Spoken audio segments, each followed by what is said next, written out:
Investment risk అనేది market ఒడిదుడుకులకు లోబడి ఉంటుంది. ఇన్వెస్ట్ చేసే ముందు అందుకు సంబంధించిన వివరాలను క్షుణ్ణంగా తెలుసుకున్నాకే పెట్టుబడులు పెట్టండి. ఈ కార్యక్రమం నిపుణులు, అనుభవజ్ఞుల సూచనలు, సలహాల మేరకు మాత్రమే నడుస్తుంది. మీ పెట్టుబడులకు ఏబిఎన్ ఆంధ్రజ్యోతి ఎటువంటి బాధ్యత వహించదు.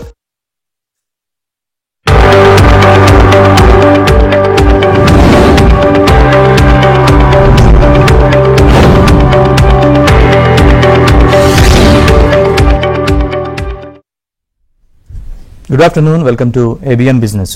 దేశీయ స్టాక్ మార్కెట్లకు యుఎస్ ఫెడ్ జోష్ తాకింది. ఇవాళ ఉదయం ప్రారంభ సమయంలోనే భారతీయ స్టాక్ మార్కెట్లు ఆల్ టైమ్ గరిష్టాల్ని తాకాయి. యుఎస్ ఫెడ్ వడ్డీ రేట్లు తగ్గించిన కొన్ని గంటల తర్వాత స్టాక్ మార్కెట్ దూసుకెళ్లింది. దీంతో దేశీయ స్టాక్ మార్కెట్లు లాభాల్లో కొనసాగుతున్నాయి. సెన్సెక్స్, నిఫ్టీ లాభాల్లో ట్రేడ్ అవుతున్నాయి. NTPC, Nestle, Maruti Suzuki, Bharti Airtel, Tata consumer products లాభాల్లో ట్రేడ్ అవుతున్నాయి. BPCL, Adani ports, Shriram finance, ONGC, coal India షేర్లు నష్టాల్లో ట్రేడ్ అవుతున్నాయి. ఇక ఇవాల్టి ఏబిఎన్ బిజినెస్ లో మనతో జాయిన్ అయ్యారు కాలర్స్ కి సలహాలు, సూచనలు అందించడానికి ప్రముఖ స్టాక్ మార్కెట్ అనలిస్ట్ సుందరరాజు గారు. వారితో మాట్లాడదాం. సుందరరాజు గారు నమస్కారం. నమస్కారం. సుందరరాజు గారు, అనుకున్నట్టుగానే మార్కెట్లకు ఫెడ్ జోష్ తాకినట్టుంది. మన మార్కెట్స్ అన్ని కూడా లాభాల్లో ట్రేడ్ అవుతున్నాయి. ఇన్ఫాక్ట్ మార్కెట్ చూస్తే కనుక హై నుంచి బాగా పడింది ఇవాళ. నిన్న అమెరికా మార్కెట్ చూస్తే కనుక కరెక్ట్ గా మనకి రాత్రి 11:30కి ఈ న్యూస్ మనం ఎక్స్పెక్ట్ చేసాము. ఎక్స్పెక్ట్ చేసిన తగ్గట్టుగానే ఇన్ఫాక్ట్ 25 బేసిస్ పాయింట్స్ ఎక్స్పెక్ట్ చేస్తే కనుక అమెరికాలో ఫెడరల్ రిజర్వ్ 50 బేసిస్ పాయింట్స్ అనేది వడ్డీ రేట్లు తగ్గించడం చూసాము. సో మార్కెట్ ఫస్ట్ కొంచెం పాజిటివ్ గా కొంచెం ఒక్కసారిగా మార్కెట్ పెరగడం చూసాము. కానీ ఎంబడే కొన్ని నిమిషాల్లో మార్కెట్ చూస్తే కనుక హై నుంచి బాగా పడింది. డౌ జోన్స్ చూస్తే కనుక 500 పాయింట్ల వరకు ఇంట్రాడేలో బాగా పడింది. అలాగే నాస్డాక్ కూడా చూస్తే కనుక ఇంట్రాడేలో గరిష్ట స్థాయి నుంచి 200 పాయింట్ల వరకు పడింది. ఓవరాల్ గా మనకి ప్లస్ లో ఉన్నప్పటికీ కొంచెం మార్కెట్ లో హై లెవెల్లో కొంచెం బ్రేక్ పడినట్టు కనిపిస్తుంది.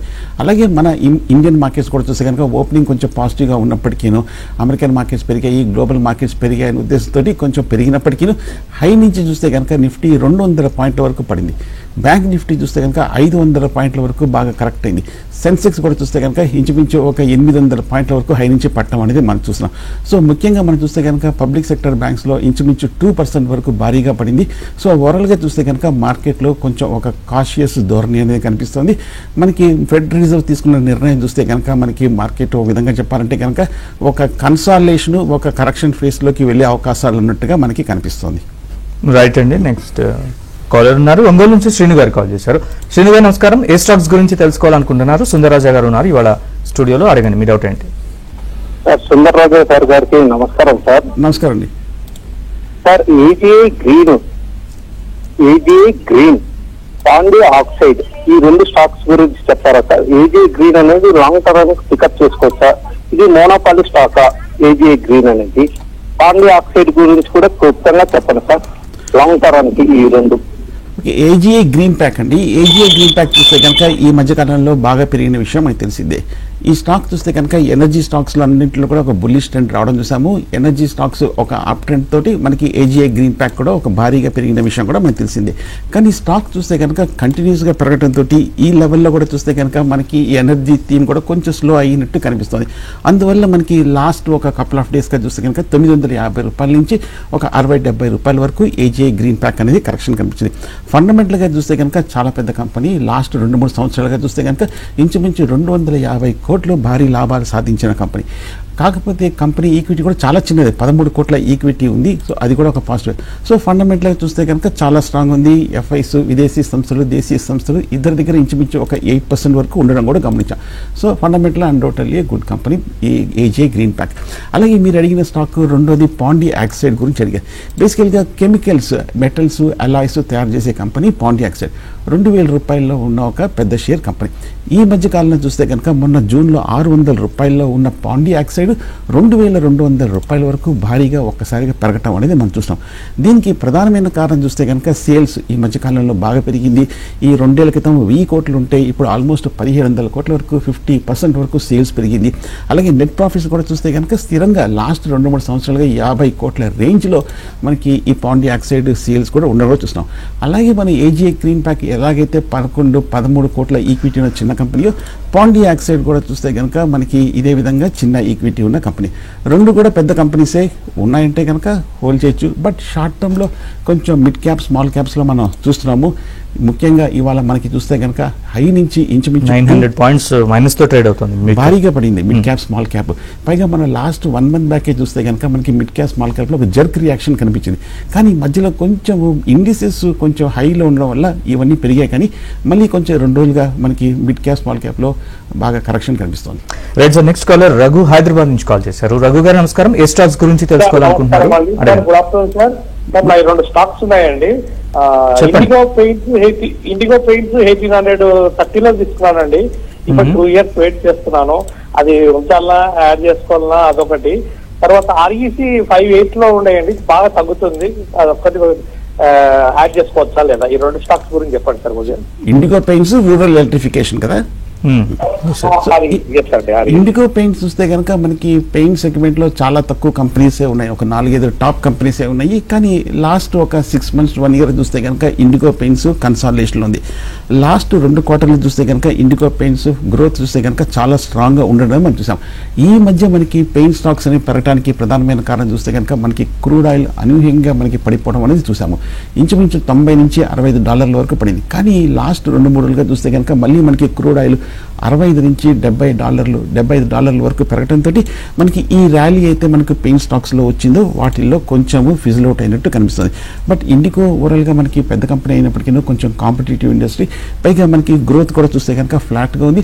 పైగా స్టాక్ ప్రైస్ కూడా చూస్తే కనుక ఆల్మోస్ట్ 50 times ఎర్నింగ్స్ కి ట్రేడ్ అవుతుంది కాబట్టి కొంచెం ఎక్స్పెన్సివ్ ఉంది. అఫ్ కోర్స్ 150 కోట్ల లాభాలు లాస్ట్ ఇయర్ తో పోలిస్తే 20 కోట్ల వరకు అధికంగా 130 కోట్ల నుంచి లాభాలు పెరిగిన విషయం కూడా మనకు తెలిసింది. కానీ నా ఉద్దేశం అయితే కొంచెం ఈ లెవెల్లో మీరు ప్రాఫిట్ బుక్ చేయొచ్చు. ఆర్ఈసీ మనకు తెలిసిందే public sector energy electric company ఈ మధ్యకాలంలో భారీగా పెరిగింది. ఈ లాస్ట్ 2 ఏళ్ళుగా మల్టీ బ్యాగర్ అయిపోయిన స్టాక్. ఈ ఏడాది చూస్తే కనుక షార్ట్ టర్మ్ లో 100% రిటర్న్ వచ్చిన స్టాక్. ఫండమెంటల్ గా చూస్తే కనుక మంచి కంపెనీ అన్న విషయం తెలిసిందే. 14,000 కోట్ల లాభాలు ఉన్న కంపెనీ రూరల్ ఎలక్ట్రిఫికేషన్. కాకపోతే కొంచెం లోయర్ రేట్ లో ఉంటే కనుక పార్షల్ లో ప్రాఫిట్ బుక్ చేయొచ్చు. రైట్ సార్, నెక్స్ట్ దివాకర్ గారు కాల్ చేశారు. దివాకర్ గారు నమస్కారం. ఏ స్టాక్స్ గురించి తెలుసుకోవాలనుకుంటున్నారు? అడగండి. కేపీఐ గ్రీన్ గురించి తెలుసుకోవాలండి. ఒకసారి రిపీట్ చేయండి. హడ్కో ఓకే, హడ్కో. మీ డౌట్ ఏంటి? And KPI green. Okay, KPI green గురించి ఇప్పుడే మనం డీటెయిల్ గా మాట్లాడుకున్నాము. చిన్న ఈక్విటీ కంపెనీ కానీ మంచి లాభాలు ప్రకటించిన కంపెనీ అనే విషయం మనకు తెలిసింది. కేపీఐ గ్రీన్ కూడా చూస్తే కనుక వాల్యుయేషన్స్ పాయింట్ ఆఫ్ వ్యూలో కూడా చూస్తే కనుక కొంచెం ఎక్స్పెన్సివ్గా ఉన్న విషయం కూడా మనకు తెలిసింది. సో కాబట్టి నా ఉద్దేశం అయితే కొంచెం హై లెవెల్లో ప్రాఫిట్ బుక్ చేసుకోవచ్చు పార్షల్గా. హడ్కో గురించి అడిగారు. హడ్కో లాస్ట్ 2-3 సంవత్సరాలుగా చూస్తే కనుక మనకి హౌసింగ్ డెవలప్మెంట్ కార్పొరేషన్ కంపెనీ చాలా భారీగా పెరిగింది. ₹40 నుంచి ₹350 వరకు విపరీతమైన ర్యాలీ రావడం అని చూసాము. కానీ మొన్న మనకి చూస్తే కనుక 12th ఆగస్టున రిజల్ట్ రావడం చూసాము. పోస్ట్ రిజల్ట్ తర్వాత ఈ స్టాక్లో కొంచెం కరెక్షన్ అనేది కనిపించింది. హౌసింగ్ కంపెనీస్ అన్నీ కూడా బాగా ఉన్నప్పటికీ స్టాక్ కూడా చూస్తే కనుక కొంచెం ఎక్స్పెన్సివ్గా ఉంది. అలాగే స్టాక్ రన్అప్ కూడా చూస్తే కనుక ఒక కంటిన్యూస్గా మనకి పెరుగుతూ వచ్చింది కాబట్టి ఒక చిన్న బ్రేక్ పడింది. కానీ ఇప్పటికీ ఇంత భారీగా పెరిగిన తర్వాత హడ్కో చూస్తే కనుక స్టాక్ ఇంకా చీపర్ లెవెల్స్లోనే ట్రేడ్ అవుతుంది కాబట్టి లాంగ్ టర్మ్ పాయింట్ ఆఫ్ వ్యూలో అయితే హోల్డ్ చేయొచ్చు. షార్ట్ టర్మ్ అయితే మటుకు నా ఉద్దేశం అయితే కొంచెం ప్రాఫిట్ బుక్ చేయొచ్చు. 2,100 కోట్ల వరకు లాభాలు ప్రకటించిన కంపెనీ ఏడాది హడ్కో. రైట్ సార్, నెక్స్ట్ రెడ్డి గారు కాల్ చేశారు. రెడ్డి గారు నమస్కారం. ఏ స్టాక్స్ గురించి తెలుసుకోవాలనుకుంటున్నారు? అడగండి. Sir LIC housing finance sir, Reliance stock ఉన్నాయి సార్, కొన్నాను. ఓకే, అవి హోల్డ్ చేయాలా సెల్ చేయాలా?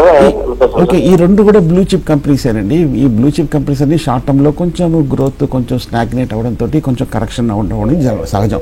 మొన్న చూస్తే కనుక ఎల్ఐసి హౌసింగ్ ఫైనాన్స్ 8th ఆగస్టున రిజల్ట్ వచ్చింది. 8th ఆగస్ట్ రిజల్ట్ వచ్చిన తర్వాత ₹1,200 దగ్గర పీకౌట్ అయిపోయి ఆ సబ్సిక్వెంట్ వీక్ చూస్తే కనుక ఇంచుమించు ఒక 5% వరకు కరెక్షన్ రావడంతో ఎల్ఐసి హౌసింగ్ ఫైనాన్స్ ఈ మధ్య కొంచెం కరెక్షన్లోకి ఉన్నట్టు కనిపిస్తుంది. ఎల్ఐసి హౌసింగ్ ఫైనాన్స్ చూస్తే కనుక నా ఉద్దేశం అయితే కనుక ఫండమెంటల్గా పెద్ద కంపెనీ అనే విషయం అయితే తెలిసింది. కానీ షార్ట్ టర్మ్లో చూస్తే కనుక ఈ మధ్యకాలంలో వచ్చిన పాజిటివ్ న్యూస్ అంతా కూడా కొంచెం డిస్కౌంట్ అయిపోయి పూర్తిగా ప్రైజింగ్ అయిపోయింది కాబట్టి కొంచెం ఇమీడియట్గా ట్రేగర్స్ లేదు కాబట్టి ఈ ఎల్ఐసి 1956లో స్టార్ట్ అయిన కంపెనీ వాల్యుయేషన్స్ కూడా అట్రాక్టివ్ ఉంది. లాంగ్ టర్మ్ హోల్డ్ చేయొచ్చు కానీ షార్ట్ టర్మ్ కొంచెం వీక్గా ఉండే అవకాశాలు కనిపిస్తుంది. ఎందుకంటే మార్కెట్ కండిషన్స్ ప్రస్తుతం కొంచెం ఇమీడియట్ అవుట్లు కొంచెం కాషియస్గా కనిపిస్తుంది. అలాగే రిలయన్స్ ఇండస్ట్రీస్ మనకు తెలిసిందే ₹2,900. ఈ మధ్య ఏజిఎం, ఈ మధ్య బోనస్ ఇవన్నీ కూడా చాలా రావడం చూసాము. ఈ మధ్య వాళ్ళ ప్లాన్ అవుట్లే కూడా చాలా పాజిటివ్గా రావడం కూడా మనకు తెలిసిందే. కాకపోతే ఈ స్టాక్ కూడా బాగా పెరిగింది కాబట్టి నా ఉద్దేశం అయితే రిలయన్స్ ఇండస్ట్రీస్ కూడా కొంచెం షార్ట్ టర్మ్లో 2 కొంచెం వీక్నెస్ ఎక్స్పెక్ట్ చేయొచ్చు. నెక్స్ట్ కాలర్ మహమ్మద్ కడప నుంచి కాల్ చేశారు. మహమ్మద్ గారు నమస్కారం. ఏ స్టాక్స్ గురించి తెలుసుకోవాలనుకుంటున్నారు? నమస్కారం సార్, సుందరరాజా సార్. నమస్కారం అండి. సార్ నాకు మ్యూచువల్ ఫండ్స్ గురించి నేను 2 ప్రశ్నలు అడుగుతాను సార్. నాకు క్లుప్తంగా కొద్దిగా అర్థమయ్యేట సమాధానాలు చెప్పండి sir. Number 1 sir, Motilal Oswal Nifty defence India index fund లో ఎన్ఎఫ్ఓ వచ్చినప్పుడు నేను ₹1,00,000 ఇన్వెస్ట్ చేశాను సార్. ప్రెసెంట్ అయితే అది 14% డౌన్ లో ఉంది సార్. అది లాంగ్ టర్మ్ పెట్టుకోమంటారా? ఇంకోటి Hindustan aeronautical limited sir, HAL, ఆ స్టాక్ 5,000 లో తీసుకున్నాను సార్ నేను. ఇప్పుడు కూడా చాలా డౌన్ లో ఉంది సార్, ఇది పెట్టుకోమంటారా? ఓకే, ఒకటి మీరు మ్యూచువల్ ఫండ్ మోతిలాల్ ఓస్వాల్ గురించి అడిగారు. మోతిలాల్ ఓస్వాల్ మీకు తెలిసిందే, లిస్టెడ్ కంపెనీ, స్టాక్ కూడా బాగా పెర్ఫామ్ చేసిన విషయం తెలిసిందే. ఫండ్ కూడా చూస్తే కనుక బాగా పెర్ఫామ్ చేసిన విషయం తెలిసిందే. దీనికి ప్రధానమైన కారణం చూస్తే కనుక ఈ మధ్య మిడ్ క్యాప్, స్మాల్ క్యాప్స్లో కూడా భారీగా పెరిగిన విషయం కూడా మనకి తెలిసింది. కాకపోతే మనకి మార్కెట్ కండిషన్స్ బట్టి మనకి ఈ కంపెనీలు అంటే మనకి మ్యూచువల్ ఫండ్ రిటర్న్స్ కూడా ఆధారపడి ఉంటాయి. మీకు తెలిసిందే, దాంట్లో కింద డిస్క్లైమర్ కూడా వస్తుంది. So returns are subjected to market returns.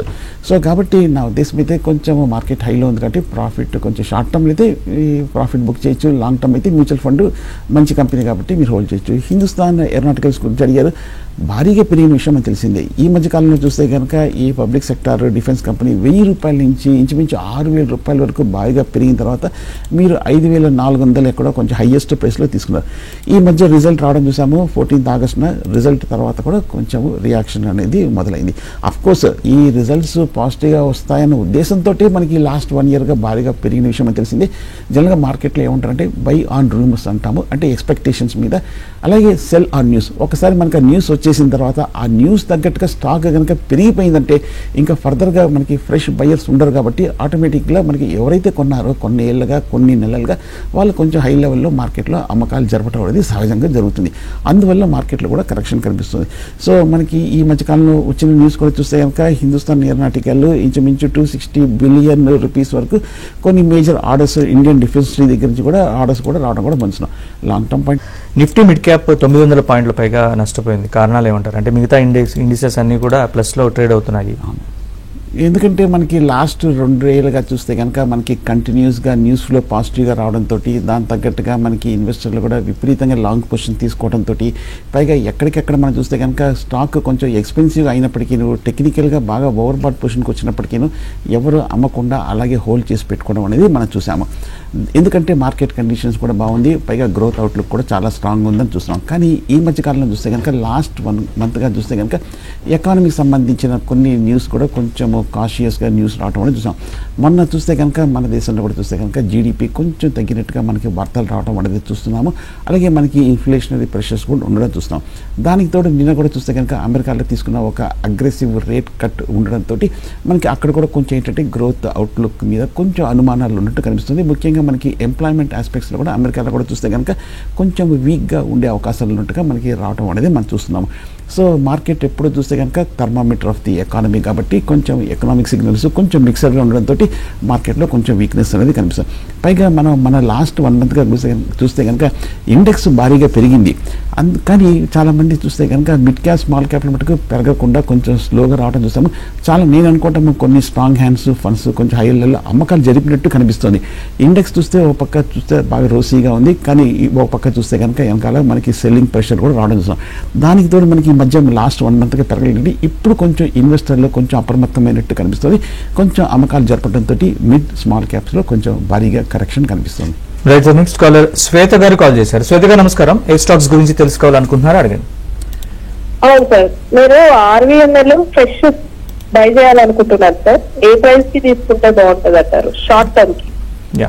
Short term చూస్తే కనుక RVNL ఇవాళ ఇంచుమించు ఈ వారం 10% వరకు పడింది. లాస్ట్ వీక్ ఒక 2%, అంతక్రితం 6%. ఈ 2 వారాలుగా చూస్తే కనుక ఒక 20% వరకు ₹620 నుంచి ₹500 వరకు పట్టడం అనేది చూస్తాము. షార్ట్ టర్మ్ కోసం అయితే కనుక నా ఉద్దేశంలో రైల్వే వికాస్కి ఇంకా కొంచెం సమయం ఉన్నట్టు కనిపిస్తుంది. ఈ 2 వారాలు కొంచెం భారీ రియాక్షన్ తర్వాత ఇంకా ఈ స్టాక్లో కొంచెం ఇంకా కన్సాలిడేషన్ రాలేదు. జస్ట్ ఒక 2 వారాల్లో 20% పడిపోయింది కదా అని చెప్పేసి ఇక్కడ నుంచి ఇమ్మీడియట్గా ఈ లాస్ట్ 6 నెలల్లో ఎలాగైతే బుల్లిష్ ట్రెండ్ వచ్చిందో అదే ట్రెండ్ కంటిన్యూ అవుతుందని మనం ఎప్పుడూ ఎక్స్పెక్ట్ చేయలేము. కొంచెం స్టాక్ పడిన తర్వాత కొంచెం ఎక్కడ సపోర్ట్ తీసుకుంటుందో చూడాలి, తీసుకుందో లేదో చూసుకోవాలి. ఆ తర్వాత కన్సాలిడేషన్ తర్వాత మళ్ళీ పెరగటం అనేది ముఖ్యం. కొంచెం 1-2 రోజులు లేట్ అయినా పర్వాలేదు. ఒక 1%, 2% పెరిగింది అని అన్నప్పుడు మీరు కొంచెం లేట్ అయినా కూడా తీసుకోవచ్చు. కానీ ఫస్ట్ మీరే కొంచెం లోయెస్ట్ రేట్లో కొనాలి అనుకోవటం అయితే కొంచెం కరెక్ట్ కాదు.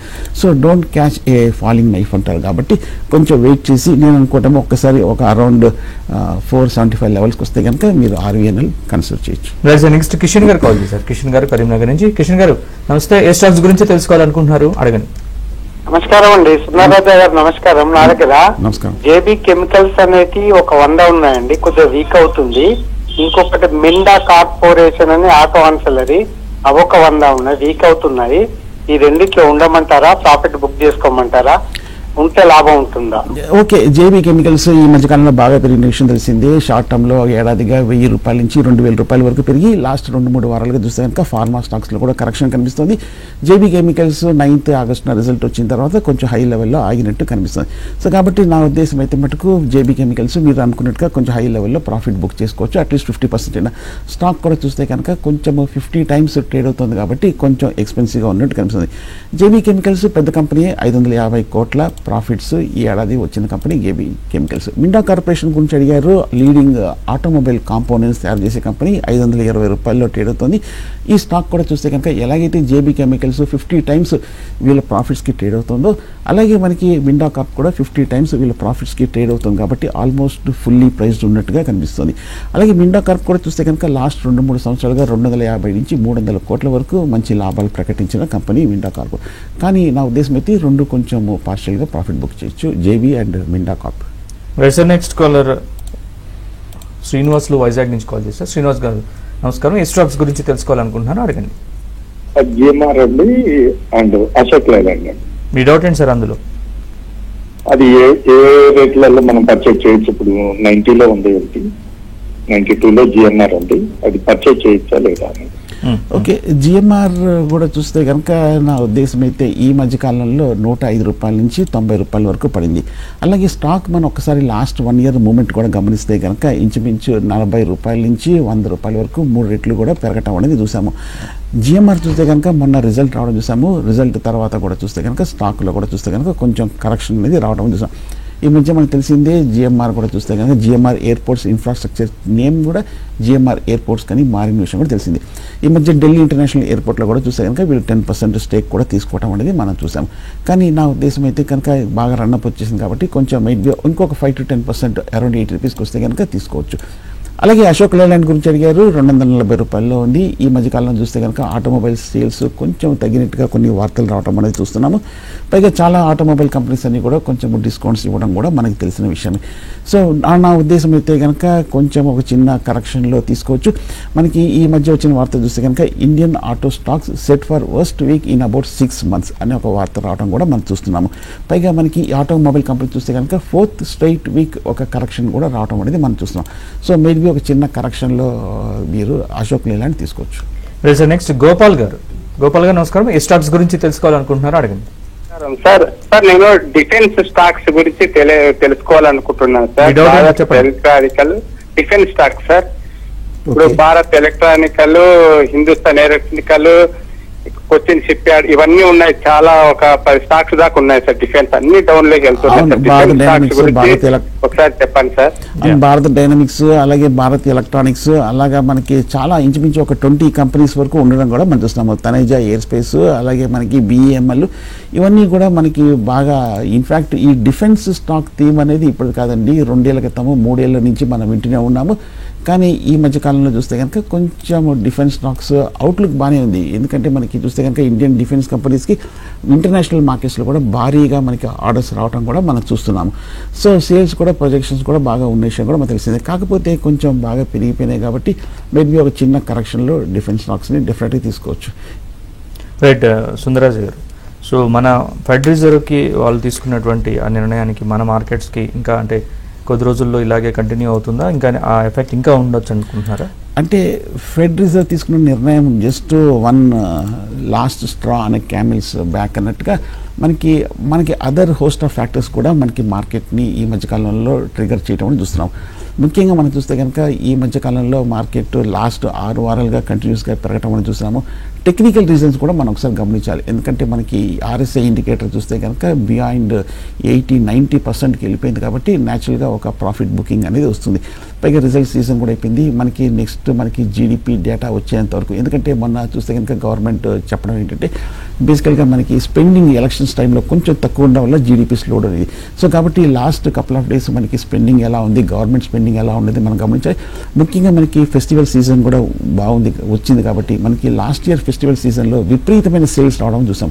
అలాగే ఈ మధ్య కొన్ని ఫైనాన్స్ కంపెనీస్, బ్యాంక్స్ కూడా కొన్ని రిస్ట్రిక్షన్స్ ఆన్ అన్సెక్యూర్డ్ లోన్స్ మీద ఇవ్వడంతో మైట్ బి కొంచెం సేల్స్ మీద ఇంపాక్ట్ ఉంటుందా అన్న అంశాన్ని కూడా మనకి ఈ నెల అనేది గమనించాలి. సో ఈ నెల చూస్తే కనుక సెప్టెంబర్ మనకి సేల్స్ యాక్టివిటీ అనేది చాలా మోస్ట్ ఇంపార్టెంట్ కాబట్టి దాన్ని బట్టి మనకి నెక్స్ట్ మూమెంట్ ఉండే అవకాశాలు ఉంది. కాబట్టి నేను అనుకుంటాము కొంచెం మార్కెట్ ఒక పాస్, ఒక రెస్ట్ అనేది కూడా అవసరమే. కాబట్టి కొంచెం కన్సాలిడేషన్ ఫస్ట్ తర్వాత మళ్ళీ అప్పుడు ఏ స్టాక్స్ అయితే తక్కువ కరెక్షన్లో పూర్తి చేసుకున్నాయో అటువంటి స్టాక్స్ని జనం కన్సిడర్ చేయడం అనేది better option. Right sir, next Raju Asifabad నుంచి కాల్ చేశారు. రాజు గారు నమస్కారం. ఏ స్టాక్స్ గురించి తెలుసుకోవాలనుకుంటున్నారు అడగండి. నారాయణ హృదయాల అండి. మీ డౌట్ ఏంటి? ఓకే ఓకే, నారాయణ హృదయాల కూడా మనకు తెలిసిందే లీడింగ్ హాస్పిటల్ స్టాక్. అలాగే ఈ స్టాక్ కూడా చూస్తే కనుక ఈ లాస్ట్ 2 వారాలుగా చూస్తే కనుక ఇంచుమించు ఈ స్టాక్లో ఒక 6-7% వరకు కరెక్షన్ రావడం చూసాం. అలాగే లాస్ట్ 2-3 నెలలుగా కూడా చూస్తే కనుక నారాయణ హృదయాల్లో పెద్ద మూమెంట్ ఏం లేదు, సైడ్ వేస్ రేంజ్లో ఉన్నట్టు కూడా కనిపిస్తోంది. సో నా ఉద్దేశం అయితే నారాయణ హృదయాలుగా కొంచెం ఈ లెవెల్లో కొంచెం ఆగింది కాబట్టి మనకి లాస్ట్ 2-3 నెలలుగా ఇంచుమించు 1300 దగ్గర కన్సాలిడేషన్ అవుతుంది. కాబట్టి నా ఉద్దేశం అయితే మేబీ ఒక చిన్న డిప్లో తీసుకోవచ్చు. ఉన్నాయంటే కనుక మీరు హోల్డ్ చేసుకోవచ్చు. లాస్ట్ ఇయర్ 600 crores నుంచి ఏడాది ఇంచుమించు 790 కోట్ల వరకు భారీ లాభాలు ప్రకటించిన కంపెనీ నారాయణ హృదయాల అన్న విషయం మనకు తెలిసిందే. స్టాక్ కూడా చూస్తే కనుక వాల్యుయేషన్స్ పాయింట్ ఆఫ్ వ్యూ చూస్తే ఇంకా పర్వాలేదు, రీజనబుల్గానే కనిపిస్తుంది. సూలా వైనర్స్ గురించి అడిగారు. మనకి ఇండియాలో లార్జెస్ట్ వైన్ తయారు చేసే కంపెనీ సూలా వైనర్స్. ఈ స్టాక్ కూడా చూస్తే ఈ మధ్యకాలంలో కొంచెం హై నుంచి భారీగా కరెక్షన్ రావడం అని చూస్తున్నాం. దీనికి ప్రధానమైన కారణం చూస్తే కనుక లాస్ట్ 1 yearగా వీళ్ళకి కొంచెం ప్రాఫిట్స్ కూడా 118 కోట్ల నుంచి 127 కోట్ల వరకు లాభాలు తగ్గింది మనకి. అలాగే ఈ స్టాక్ కంపెనీ కూడా చూస్తే కనుక ఈక్విటీ కూడా చిన్నదే, కాకపోతే కొంచెం సేల్స్ కొంచెం ప్రాఫిట్స్ తగ్గడం అనేది మనం చూస్తున్నాం. పైగా ప్రమోటర్ కూడా చూస్తే లాస్ట్ 6 monthsగా వాళ్ళ స్టేక్ని 27% నుంచి 25.5% వరకు తగ్గించుకున్నట్టు కనిపిస్తుంది. అందువల్ల మనకి ఇంపాక్ట్ కూడా కనిపిస్తుంది. అఫ్కోర్స్ వీళ్ళకి కొంచెం అప్పు కూడా తగ్గింది. బట్ నా ఉద్దేశం అయితే సూలా వెనట్స్ డిప్లో తీసుకోవచ్చు. నెక్స్ట్ హైదరాబాద్ నుంచి నాగేశ్వరరావు గారు కాల్ చేశారు. నాగేశ్వరరావు గారు నమస్కారం. ఏ స్టాక్స్ గురించి తెలుసుకోవాలనుకుంటున్నారు అడగండి. నమస్కారం అండి. నమస్కారం అండి. ఒక కంపెనీ పేరు చెప్తాను, దాంట్లో ఇన్వెస్ట్ చేస్తే కొంచెం ఫండమెంటల్ చెప్పండి. Axiscades technologies limited. Okay okay okay Axiscades నా ఉద్దేశం అయితే మీరు అవాయిడ్ చేయొచ్చు. ఎందుకంటే 850 రూపాయల నుంచి 500 రూపాయల వరకు పట్టం చూసినాము. లాస్ట్ 2-3 క్వార్టర్ రిజల్ట్ వచ్చిన తర్వాత ఈ స్టాక్ కూడా చూస్తే కనుక కొంచెం వీక్గా ఉంది. బేసికల్గా వీళ్ళు మొబైల్ కమ్యూనికేషన్ వెహికల్స్ తయారు చేస్తున్నారు. ఈ మధ్య మనకి గుజరాత్ పోలీస్ కూడా ఒక మేజర్ కాంట్రాక్ట్ కూడా సప్లై చేసినట్టు కూడా కనిపిస్తుంది. ఈ మధ్య మనం చూస్తే కనుక వీళ్ళు బ్రిటిష్ ఎనర్జీ కంపెనీ దగ్గర నుంచి కూడా వీళ్ళకి కొంచెం ఒక మేజర్ లాంగ్ టర్మ్ కాంట్రాక్ట్ వచ్చిన విషయం తెలిసిందే. పెద్ద స్టాకే, కాకపోతే కొంచెం ఈ మధ్య కాలంలో కరెక్షన్ కనిపిస్తుంది. యాక్సిస్